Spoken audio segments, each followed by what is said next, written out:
Salam, perkenalkan nama saya Bebadi dari SMK Negeri 1 Nunukan, Provinsi Kalimantan Utara.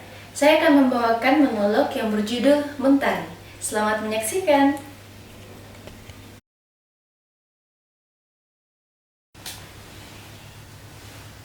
Terima kasih untuk kesempatan yang telah diberikan kepada saya. Selamat siang semuanya, saya yang akan menjadi pembicara kalian pada hari ini.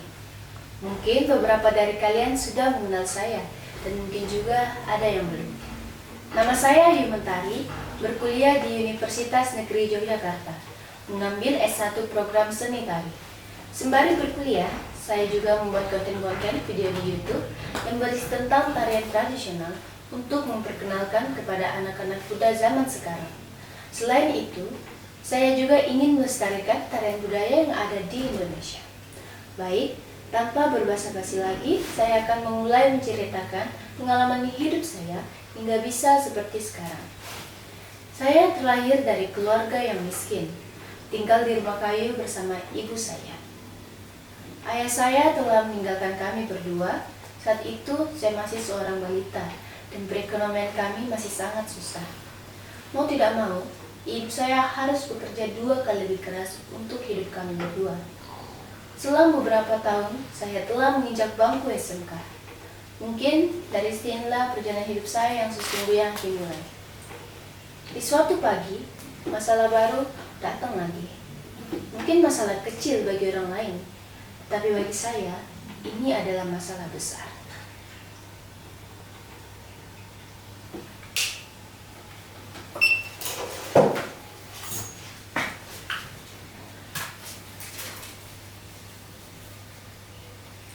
Aduh, gimana nih? Bajuku dirobek dong di tikus. Mana ini baju satu-satunya lagi? Coba tak ibu mantu bisa jahitkan. Bu, bisa jahitkan baju Mentari nggak? Soalnya habis digigit tikus, mau Mentari pakai nih ke sekolah.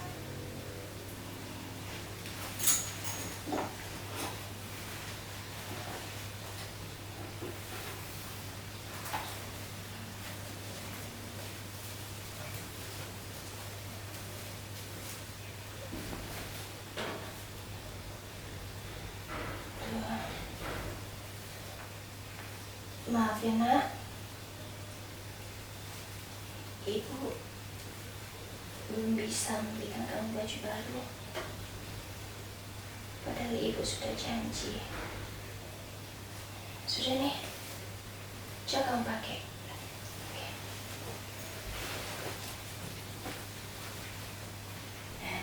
Gak apa-apa kok bu, pelan-pelan aja.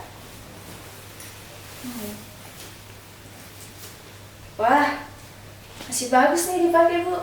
Ibu memang jago ya menjahitnya. Bu, kalau begitu Mentari berangkat ke sekolah dulu ya. Ibu jangan lupa istirahat dan makan. Selama di perjalanan, aku sambil berpikir bahwa ibu belum mempunyai obat untuk sakitnya ini. Saking asiknya berpikir, aku lupa bahwa akan ada masalah juga yang harus kuhadapi di sekolah nanti. Sesampainya aku di sekolah dan masuk ke kelasku, aku duduk di kursiku dan rapi. Selang beberapa menit kemudian, bel pun berbunyi, tanda pembelajaran akan dimulai. Dan masuklah guru yang kami kenal dengan Pak Budi. Pak Budi berusia sekitar 37 tahun. Dengan perutnya yang buncit dan wajahnya terkesan sangat dan dingin itu berhasil membuatku melotot. Aku lupa bahwa hari ini aku harus membayar uang SPP yang kujanjikan itu. Selama proses pembelajaran, aku lebih banyak tunduk. Aku tahu bahwa aku pasti akan dimarahi lagi di ruang guru. Dan tidak sedikit siswa yang akan menyaksikan itu. Dan tepat seperti dugaan, aku dipanggil ke ruang guru oleh Pak Budi.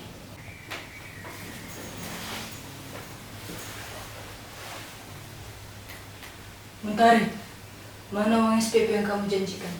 Sudah 2 bulan Bapak tunggu.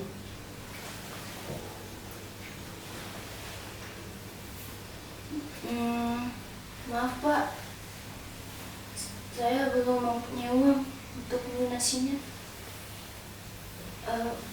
Berikan saya satu kesempatan lagi Pak, saya berjanji akan melunasinya.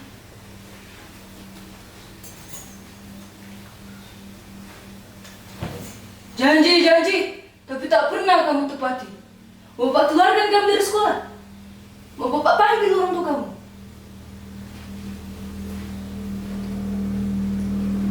Tidak Pak, tidak. Jangan Pak. Saya mohon jangan Pak. Berikan saya satu kesempatan lagi Pak. Kali ini akan benar-benar saya tepati. Saya mohon sekali Pak.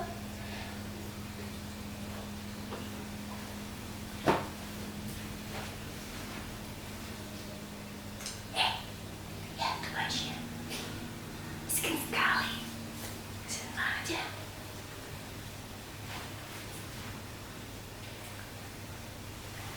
Gimana gak miskin? Ibunya kan dulu seorang tukang goda laki-laki. Ya, sampai-sampai ditinggal suaminya. Karma itu namanya. Mendengarkan hal itu, hatiku menjadi sangat panas. Ingin rasanya aku menampar mereka satu persatu dan menyuruh mereka minta maaf pada ibuku. Tapi aku tahu bahwa dengan melakukan hal itu pastinya akan masalah baru lagi. Melihat hal itu, Pak Budi langsung membubarkan semua siswa dan memberikan aku satu kesempatan lagi untuk melunaskan SPP sekolah. Setelah kejadian ini, aku kembali ke kelas dan masuklah seorang guru seni budaya. Dalam pembelajaran, beliau mengatakan bahwa akan diadakan lomba tari tradisional dengan mengangkat tarian lokal. Beberapa siswa ikut mengikuti lomba ini dan aku salah satunya.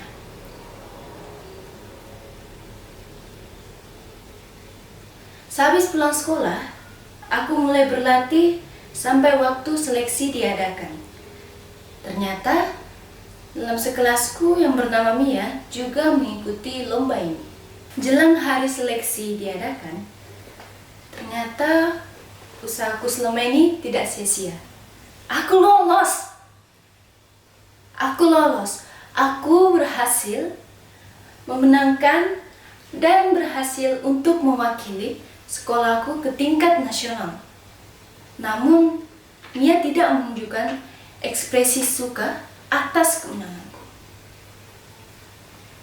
Tidak sampai di sini saja. Aku masih harus tetap berjuang untuk berlomba.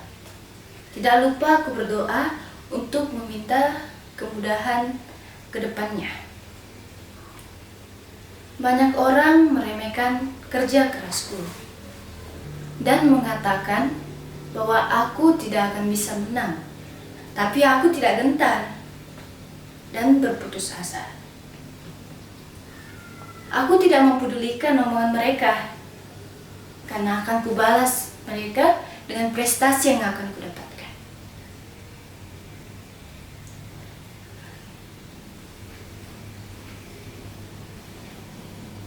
Halah, lo gak bakal bisa menang. Anak miskin kayak lo, jangan ngimpi deh. Ibu Nurul milih lo, karena kasihan aja sama lo. Mia, apa-apaan kamu berkata seperti itu ke Mentari?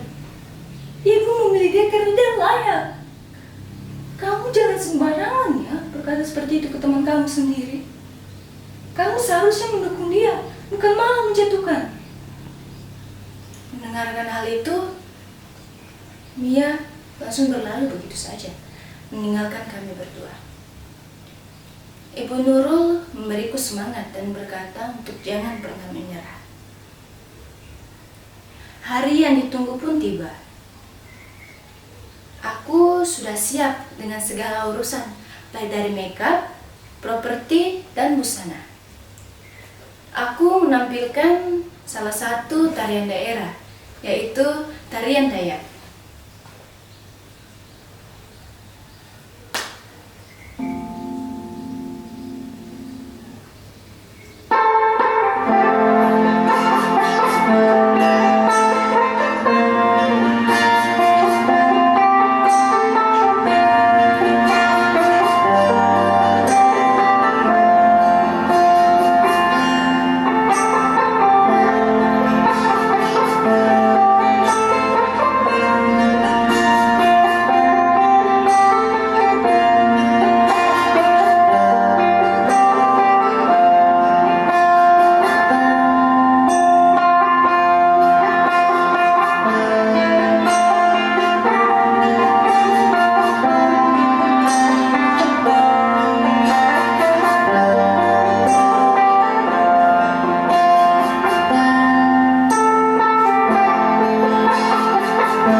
Setelah selesai rekaman, ada sedikit kelegaan di hati.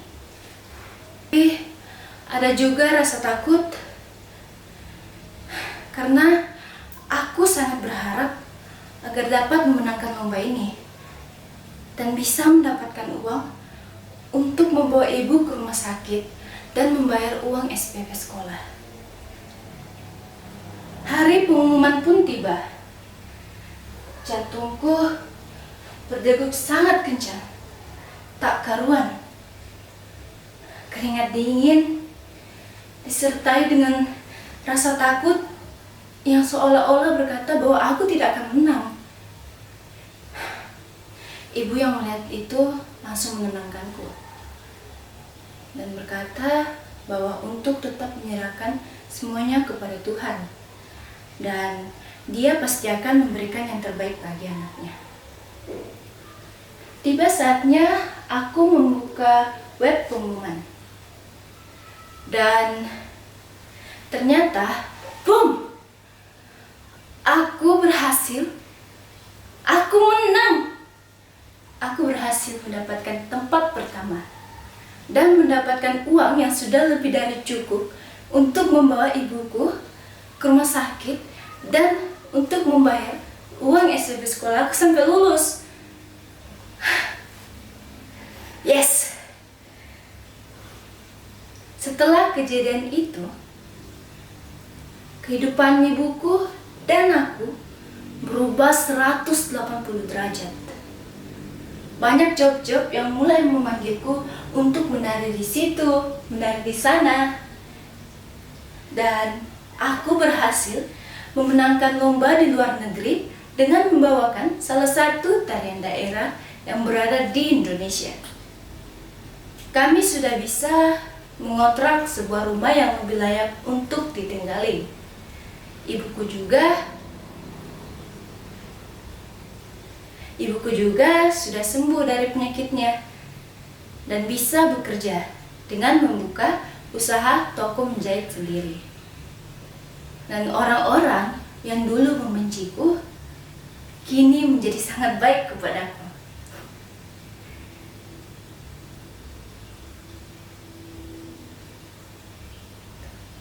Ini sudah tahun ketiga aku berada di SMK dan aku mulai fokus belajar untuk UTBK nanti dan agar juga bisa mendapatkan SNMPTN.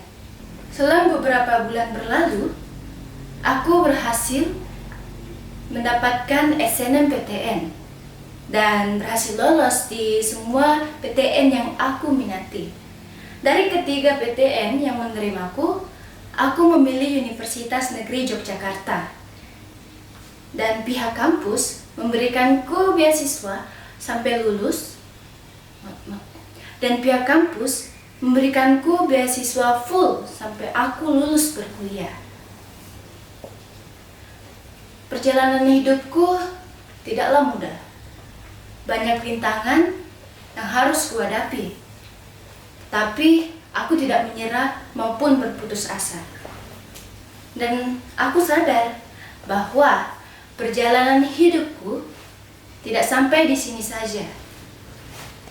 Aku masih harus tetap berjuang dan belajar lagi. Aku meyakini satu hal, bahwa akan ada hari menyakitkan dan kita tidak tahu kapan hari itu akan menghantam kita. Tapi akan ada hari berikutnya memulai bab baru bersama matahari terbit.